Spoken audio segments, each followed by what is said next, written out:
నాలుగవ రాశి కర్కాటక రాశి. కర్కటస్య నిశాకర.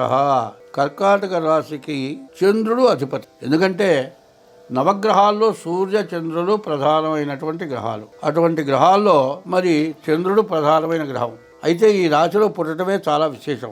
ఎందుకు ప్రధానమైంది గొప్ప ఏమిటంటే, రామచంద్రమూర్తి పునర్వసు నక్షత్రం 4వ పాదం, పునర్వసు నక్షత్రం 3వ పాదం వరకు మిథున రాశి. పునర్వసు నక్షత్రం 4వ పాదంలో రామచంద్రమూర్తి పుట్టాడు.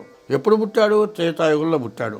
త్రేతాయుగం, ద్వాపరయుగం, కలియుగం. ఇన్ని యుగాల నుంచి కూడా రాముడిని తలవని వాళ్ళు లేరు, రాముడిని పూజించని వాళ్ళు లేరు. కొత్త సంవత్సరం రాగానే సీతా కళ్యాణం చేస్తారు. అదే కాదండి, భారతదేశంలో గాను విదేశాల్లో కూడా, భారతదేశంలో ఇంత చిన్న పల్లెటూరులో అయినా సరే రాముల వారి పట్టం పెట్టి పూజ చేస్తారు. ఆఖరికి గుడి కట్టకపోయినా ఒక చిన్న పందిరేసి దాంట్లో పటం పెట్టి సీతారామ కళ్యాణం చేస్తారు.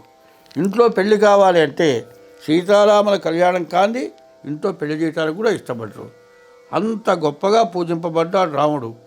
అటువంటి రాశి కర్కాటక రాశి. ఈ కర్కాటక రాశికి అధిపతి చంద్రుడు. ఈ రాశిలో ఇవాళ కుజుడు బాగాలేడు. ఈ కుజుడు వల్ల కూడా పూర్తిగా నష్టం ఎక్కువగా కనబడుతోంది.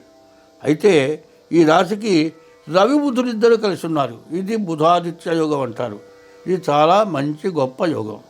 ఈ యోగాన్ని మనం అనుసరించాలి అంటే, ఈ బుధాదిత్య యోగం చాలా విశేషమైనటువంటి యోగం.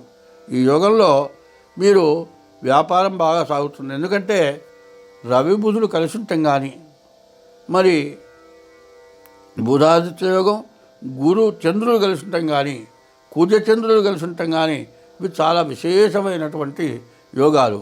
కుజ చంద్రుడు కలిస్తుంటే మరి కుజుడు నీచభంగ రాజయోగం అంటారు. ఇట్లాంటి మంచి యోగాలు ఉన్నాయి. ఈ యోగం ఈ కర్కాటక రాశికి రవి బుధులు కలిసి ఉండటం చాలా విశేషం.